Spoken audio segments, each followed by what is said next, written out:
বিপদ আপদ আপনার আসবেই। দুনিয়াতে আল্লাহ তাআলা বিপদ আপদ দিয়েছেন বিভিন্ন কারণে। এক নম্বর কারণ হচ্ছে আপনাকে ঈমান পরীক্ষা করবেন আল্লাহ তাআলা।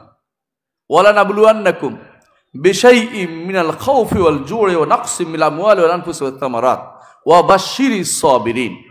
আপনার সম্পদ নিয়ে যাবে, সন্তান নিয়ে যাবে, আপনার কষ্ট, আপনাকে বালা মুসিবত দিয়ে ভর্তি করে দিবে, কিন্তু আপনাকে আল্লাহ চাচ্ছেন পরীক্ষা করে খাঁটি করে নিতে। এই জন্য দেখবেন কাফেরের কিছু হয় না। আমাদের ইসলামী বিশ্ববিদ্যালয়ে একজনে পশ্চিম দিকে ফিরে আষাঢ় খায় না। আষাঢ় খাওয়া বুঝেন তো? নামাজ তো পড়েই না, ওইদিকে পড়েও না, ওইদিকে কোনোদিন ওর কোনোদিন সর্দি লইতেও আমরা দেখি না। তো আমরা বলতাম যে এই লোকটার কোনো সর্দি হয় না, আর আমাদের অনেকেরই ঠান্ডা লাগে, জ্বর উঠে, এই লোকের কোনোদিন কিছু খারাপ দেখি না, তার সবসময় কাল ভালো থাকে, ঘটনা কি? তো আমার কাছে বন্ধু এসে বলল, আমি বললাম শোনেন, আল্লাহ তাআলা যার ভালো চান তাকে দুনিয়াতেই বিপদ আপদ দিয়ে তার গুনাহ মাফ করে দেন, এক। দ্বিতীয়ত তার মর্যাদা বৃদ্ধি করে দেন, দুই। তৃতীয়ত তাকে খাঁটি করে তোলেন। কারণ দুনিয়ার যে যা ঢুকাইছেন প্যাটের ভিতরে, যা চোখ দিয়ে দেখছেন, যা পা দিয়ে হেঁটে অন্যায়ের দিকে গেছেন, হাত দিয়ে যা ধরছেন, যা অন্যায় সম্পদ বক্ষণ করছেন, ঈমানদারকে যাকে ভালোবাসে আল্লাহ তাকে বেশি পরীক্ষা করে। রাসূলুল্লাহ সাল্লাল্লাহু আলাইহি ওয়াসাল্লাম বলেছেন, আসাদ্দুন নাসি বালান আল আম্বিয়া সুম্মাল আমসালু ফাল আমসাল। দুনিয়ার বুকে সবচেয়ে বেশি বিপদে রাখে আল্লাহ নবীদেরকে, তারপর নবীদের যারা কাছাকাছি তাদেরকে সেই বিপদ, তাদের মত সেই বিপদটা দিয়ে থাকেন, তারপরে এইভাবে। আর যারা হাদিসে আছে রাসূলুল্লাহ সাল্লাল্লাহু আলাইহি ওয়াসাল্লাম বলেছেন, ঈমানদার হচ্ছে গাছের মতো, এমন গাছ যে গাছে বাতাসে কি করে, এদিক ফেলা একবার ওদিক ফেলে, অর্থাৎ দুনিয়ার বুকে তার কিছু বিপদ আপদ হবেই। আর কাফের হচ্ছে এমন গাছ যে গাছে বাতাসে একটু নড়ে না, শক্ত একটা গাছ, তাল গাছের মতো, একটু বাঁকা হয় না, শক্ত থাকে কাফের। ঈমানদারের বিপদ আপদ হবে, কিন্তু সবর করতে হবে। এই সবরের একটা হচ্ছে বন্ধু বান্ধব আপনাকে হারাম কিছু পাঠাবে, বন্ধু বান্ধব আপনাকে হারাম রিকোয়েস্ট পাঠাবে, আপনাকে মেয়েরা রিকোয়েস্ট পাঠাবে, তথাকথিত এখন ফেসবুক বের হয়েছে, ওই ফেসবুক হচ্ছে শয়তানের আখড়া, কিছুই না। ফেসবুকের মধ্যে, বিশেষ করে ফেসবুকের মধ্যে যা আসে, এগুলি যদি কোনো কেবল দেখতেই থাকেন, আপনার সালাত দূরে সরে যাবে, মসজিদ থেকে দূরে সরে যাবেন, ঈমান থেকে দূরে সরে যাবেন, ধীরে ধীরে আপনার আল্লাহকে ভুলে যাবেন। এরপরে আপনার কাছে আর কোনো কিছু খারাপ মনে হবে না। একটা মেয়ের দিকে তাকানো কি হালাল? হারাম না? এই যে খবর পাঠিকে একটা মেয়ে আছে টিভির মধ্যে দেখে, এটা কি হালাল তাকানো এটার দিকে? আপনার ঘরে কি টিভিটা আছে? আছে, অনেকের ঘরে আছে, আমি জানি অনেকের ঘরে আছে। এইটা টিভিটা হচ্ছে একটা শয়তানের বাক্স। দয়া করে এই বাক্সটা বের করে ফেলে দিবেন, কোনো দরকার নাই। এই বাক্সটা আপনার কোনো উপকার করে না। আমাদের বাসায় বাক্সা নাই, আমাদের রুমও নাই, আমাদের কোনো ক্ষতি হচ্ছে না। বিশ্ব কোন দিকে চলে গেল আপনার কোনো লাভ নাই। যত বেশি দুনিয়ার দিকে আপনি ঝুঁকবেন, কোথায় কি হয়েছে জানি আপনার কি হবে, শেষ পরিণতি কি? আপনি যখন কবরে যাবেন, আমল করেন নাই, আপনার ওই সমস্ত জিনিস আপনার কোনো উপকার দেবে না। কিন্তু যদি আমল করতে পারেন, বন্ধু বান্ধবদের চক্রান্ত থেকে বের হয়ে যেতে পারেন, আল্লাহ তাআলা আপনাকে জান্নাত দিবেন। আল আখিল্লাউ বাদুহুম লিবাদিন আদুউন ইল্লাল মুত্তাকিন। কিন্তু মুত্তাকিরা সেদিন শত্রু হবে না। দুনিয়ার বুকে যে সমস্ত খারাপ লোকেরা আপনাকে বন্ধু হিসেবে নিয়েছিল, তারা সেদিন ইস্তাবাররা আল্লাযীনা তাবাউ মিনাল্লাযীনা তুবু। আল্লাহ বলতেছেন, যারা অনুসরণ করে চলছেন, আজ নেতা খেতা আছে না, নেতাদের অনুসরণ করছে, সেদিন নেতারা বলবে অসম্ভব, তোমাকে আমি চিনি না, একদম বেমালুম অস্বীকার করে যাবে। আল্লাহ বলতেছেন এটা, ইস্তাবাররা আল্লাযীনা তাবাউ মিনাল্লাযীনা তুবু। যাদের অনুসরণ করতো তারা বলবে আমার তোমাদের চিনি না, বলে তোমরা না আমাদের কুনতুম তাতুনা বিল ইয়ামিন, শপথ নিয়ে আসতে বলতো, কিছু হলে আমি দেখবো, আজকে কই, তোমরা তো আমাদের কিছু দেখতেছো না। কিন্তু আল্লাহ বলছে তারা সেদিন আপনার থেকে হাত গুটিয়ে নিবে। দুনিয়া থাকতে এই জন্য আপনার বন্ধুকে চিনেন। আপনার বন্ধু হচ্ছে আল্লাহ, আপনার বন্ধু হচ্ছে রাসূল, আপনার বন্ধু হবে রাসূলের যারা সত্যিকার অনুসারী, তারা সাধারণ কোনো আলেম নয়, যারা আলেমে দ্বীন, এই মাদ্রাসা থেকে যারা বের হবে তারা আপনার বন্ধু হবে। লাভ কি? আপনি যদি কিছুই করতে না পারেন, এইখানে যে বসছেন এটাও আপনার পক্ষে যাবে। রাসূলুল্লাহ সাল্লাল্লাহু আলাইহি ওয়াসাল্লাম কি বলেছেন? নাহনু কাওমুন লা ইয়াশকা জালিসুহুম। আমাদের সাথে বসলে কোনো ব্যক্তি কোনো হতভাগা হয় না। প্রিয় ভাইরা, একটা ঘটনা বলি শোনেন। রাসূলুল্লাহ সাল্লাল্লাহু আলাইহি ওয়াসাল্লামের একদিন এরকম দাস দিচ্ছেন, তিনজন আসছে, একজন এসে আস্তে করে চলে গেছে যাতে করে রসুল দেখতে না পায়, বুঝছেন তো অবস্থাটা। আরেকজন এসে ওই খাম্বার পিছনে লুকিয়ে বসে আছে। আরেকজন এসে একবারে বসে গেছে দাঁড় শোনার জন্য। রাসূলুল্লাহ সাল্লাল্লাহু আলাইহি ওয়াসাল্লাম তার সাথে উদাহরণ দিয়েছেন তিনটা, বলছেন যে যে লোকে আমাদের সাথে বসে গেছে সে খাবারে অংশগ্রহণ করছে, আর যে লোকে পিছনে লজ্জাভে পিছনে বসছে ইস্তাহিয়াল্লাহু মিনহু, আল্লাহ তাকে লজ্জাভের দূরে সরিয়ে দিয়েছেন, আল্লাহ থেকে লজ্জা করার কারণে দূরে সরিয়ে দিয়েছেন। আর যেই ব্যক্তি দূরে আস্তে করে পালিয়ে গেছে আর আরাদাল্লাহ আনহু, আল্লাহ তার থেকে মুখ ফিরিয়ে নিয়েছেন। তাহলে আল্লাহর এই দিন থেকে, মজলিস থেকে কখনো মুখ ফিরিয়ে যাবেন না কোনোদিন, মনে রাখবেন। এটা হচ্ছে আপনার দিনের সহযোগী কাজ।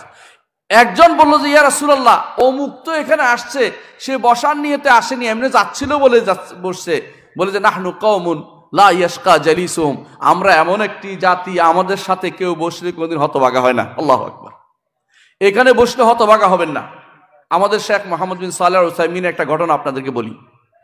তিনি একদিন দেখছেন তার সামনে একটা ছেলে বসা আছে, তিনি বলতেছেন এই আমি কি বলছি, তো বলতে পারে না। তো বলছে তুমি আসছো কেন, তুমি তো আমার যা বলছি বলতে পারো না, আসছো কেন? বলছে আমি আপনার মুখে শুনেছি যে নাহনু কওমুন লা ইয়াশকা জালিসুহুম, আমরা এমন একটি গোষ্ঠী যে আমরা এখানে কেউ যদি আমাদের সাথে বসে হতভাগা হয় না।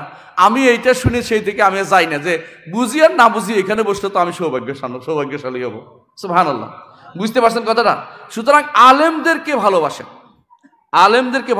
আলেমদের মজলিসকে ভালোবাসেন, কারণ আলেমরা হচ্ছে নবীদের ওয়ারিস।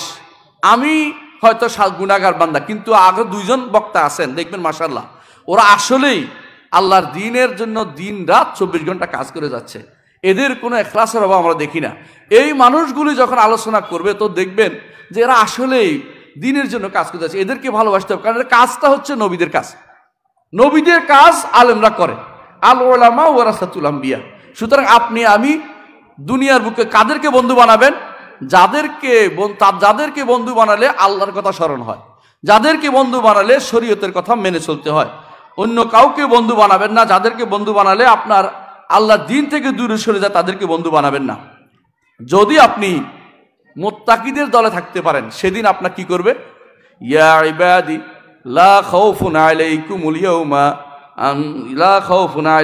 ইয়াউমা ওয়ালা আনতুম তাহজানুন। আল্লাহ বলে ইয়া ইবাদি, বিশ্বাস করেন। ইয়া ইবাদি শোনা যে কত মূল্যবান জিনিস, আপনি বুঝেন? হে আমার বান্দারা, আল্লাহর বিশেষ বান্দা হতে পেরেছেন আপনি যদি আপনি দুনিয়ার চাকচিক্য বাদ দিয়ে রব্বুল আলামিনকে ভালোবাসে, আল্লাহকে ভালোবেসে ইবাদত করে যেতে পারেন, চোখ বন্ধ করে যেতে পারেন। সেই জায়গায় যাওয়া মাত্রই আপনার ডাক পড়বে ইয়া ইবাদি লা খাউফুন আলাইকুমুল ইয়াউমা ওয়ালা আনতুম তাহজানুন। আমার বান্দারা, আল্লাহর দাস হওয়া সবচেয়ে বড় নেয়ামত। দুনিয়ার বুকে আল্লাহর দাসত্ব করতে পারা সবচেয়ে বড় নেয়ামত। আপনাকে যত জনে যত কিছু দেখাচ্ছে, আল্লাহর দাসত্ব থেকে দূরে সরিয়ে দিচ্ছে। আল্লাহর দাসত্ব যদি ঠিকমতো করতে পারেন তাহলে আপনি বড় নেয়ামতের অধিকারী হবেন। সেদিন আপনাকে ডেকে বলবে ইয়া ইবাদি, হে আমার বান্দারা, লা খাউফুন আলাইকুম, কোনো ভয় নাই। হাসরের মাঠের ভয় কি সোজা জিনিস? হাসরের মাঠে সূর্য কতদূর উপরে থাকবে? 1 হাত উপরে থাকবে, 1 মাইল উপরে থাকবে, দুইটাই শুদ্ধ। এবারও 2 অর্থ করা হয়েছে। 1 মাইল উপরে থাকবে সূর্য। সেই দিন যদি আপনাকে ডেকে বলা ইয়া ইবাদি, আমার বান্দারা, আপনি সত্যিকারের সৌভাগ্যবান ব্যক্তি। মুহাম্মদুর রাসূলুল্লাহ সাল্লাল্লাহু আলাইহি ওয়াসাল্লাম, তাকে জিবরিল এসে বললেন যে আল্লাহ আপনাকে 2টা অপশন দিচ্ছেন, একটা হচ্ছে আপনি রাজা হবেন এবং রাসূল হবেন, আরেকটা অপশন হচ্ছে আপনি আল্লাহর দাস হবেন এবং রাসূল হবেন। আপনি কোনটা নেবেন? মুহাম্মদুর রাসূলুল্লাহ সাল্লাল্লাহু আলাইহি ওয়াসাল্লাম জিবরিলের দিকে তাকিয়ে চাইলেন যে আপনি বলেন কি করব, ইঙ্গিত করলেন কি করব, মানে ইঙ্গিত করলেন। তিনি বললেন যে আপনি আপনি নিজেকে বিনয় করুন। রাসূল বললেন যে বাল আবদান রাসূলান, রাসূল বুঝে গেছে আমি দাস হতে চাই। আল্লাহ তাআলা তাকে দাস হিসেবে উল্লেখ করেছেন। ওয়া ইন কুনতুম ফি রাইবিম মিম্মা নাযালনা আলা আবদিনা, আমাদের বান্দার উপর যা আমরা নাজিল করেছি এই ব্যাপারে তোমাদের যদি সন্দেহ থাকে তাহলে এরকম আয়াত নিয়ে আসো। শব্দটা কি? আমাদের বান্দা, আল্লাহর বান্দা কে? মুহাম্মদুর রাসূলুল্লাহ সাল্লাল্লাহু আলাইহি ওয়াসাল্লাম। আমরা এখনো বলি আবদুহু ওয়া রাসূলু ওয়া আশহাদু আন্না মুহাম্মাদান আবদুহু ওয়া রাসূলু, আল্লাহর দাস। সবচেয়ে বড় দাস হচ্ছে আল্লাহর সবচেয়ে বেশি প্রিয় বান্দা। সবচেয়ে বড় দাস আল্লাহর সবচেয়ে বেশি প্রিয় বান্দা। তাকে নিয়ে তিনি মেরাজে ইসরা মেরাজে গেছেন সেই কথা তিনি উল্লেখ করেছেন কোরআনে, সুবহানাল্লাযী আসরা বিআবদিহি লাইলাম মিনাল মাসজিদিল হারাম ইলাল মাসজিদিল আকসাল্লাযী বারাকনা হাওলা। ওই আল্লাহর পবিত্রতা, তিনি তার দাসকে সফর করিয়েছেন বাইতুল্লাহিল হারাম থেকে বাইতুল মাকদিস পর্যন্ত। কাকে সফর করিয়েছেন? তার দাসকে। দাসত্ব বুঝেন? দাসত্ব কি বলতে হয়? দাসত্ব হচ্ছে ওই ব্যক্তি যে ব্যক্তি নিজের ইচ্ছাকে সম্পূর্ণরূপে মনিবের কাছে সুপর্দ করে দিয়েছে। মন চায় ঘুমিয়ে থাকতে, কিন্তু মনিবের ইচ্ছা হয়েছে আমাকে এখন সালাত পড়তে হবে, সালাত পড়ে। দাসত্ব দাসত্ব দাসত্ব অর্থই হচ্ছে এটা, আমার নিজস্ব কোনো ইচ্ছা থাকতে পারবে না, মনিবের সন্তুষ্টি হচ্ছে আমার সন্তুষ্টি। মুহাম্মদুর রাসূলুল্লাহ সাল্লাল্লাহু আলাইহি ওয়াসাল্লাম এই জন্য বলেছেন, কি বলেছেন? তিনি বলেছেন, আমার বান্দার উপরে যা ফরজ করে দিয়েছি এর থেকে অন্য কিছু দিয়ে বান্দা আমার নৈকট্য অর্জন করতে, বেশি নৈকট্য অর্জন করতে পারে না। ফরজ আমল দিয়ে আল্লাহর নৈকট্য বেশি অর্জিত হয়। তারপরে নফল ইবাদত করতে থাকে এমন অবস্থা হয় যে আমি তার জন্য এমন হাত হই যা দিয়ে সে পাকড়াও করে। এর অর্থ কি বান্দার আল্লাহ এক হয়ে যায়? হ্যাঁ, না। এর অর্থ হচ্ছে এই বান্দা আমার সন্তুষ্টির ব্যতীত হাত বাড়ায় না, এই বান্দা আমার সন্তুষ্টির বাইরে হাত বাড়ায় না, আমি তার পা হয়ে যায় যা দিয়ে সে চলে। এর অর্থ হচ্ছে আমার সন্তুষ্টির দিকে সে চলে না, সিনেমা হলের দিকে যায় না, হারামের দিকে যায় না, বাজারের থেকে প্রয়োজন পারতপক্ষে বাজার থেকে দূরে থেকে যেখানে তার কাজ নাই সেখানে যায় না, মসজিদে সময়টা কাটায়। মসজিদে সময়টা কাটাইলে কত লাভ আপনি বুঝেন। আল্লাহর ফেরেশতারা দোয়া করতে থাকে মসজিদে সময়টা কাটাইলে। মসজিদের সময়টা কাটাইলে জান্নাত হাসরের দিন আরশের নিচে আপনি ছায়া পাবেন। ওই ব্যক্তি যে মসজিদের সময়টা কাটায়, তাহলে আপনার সন্তুষ্টির জায়গাতে যেন আল্লাহ আপনাকে দেখে, এইটা আল্লাহ তাআলা আপনার কাছে চেয়েছেন। সেই জন্য আল্লাহর বড় দাস যিনি, তিনি সালাতে দাঁড়ান।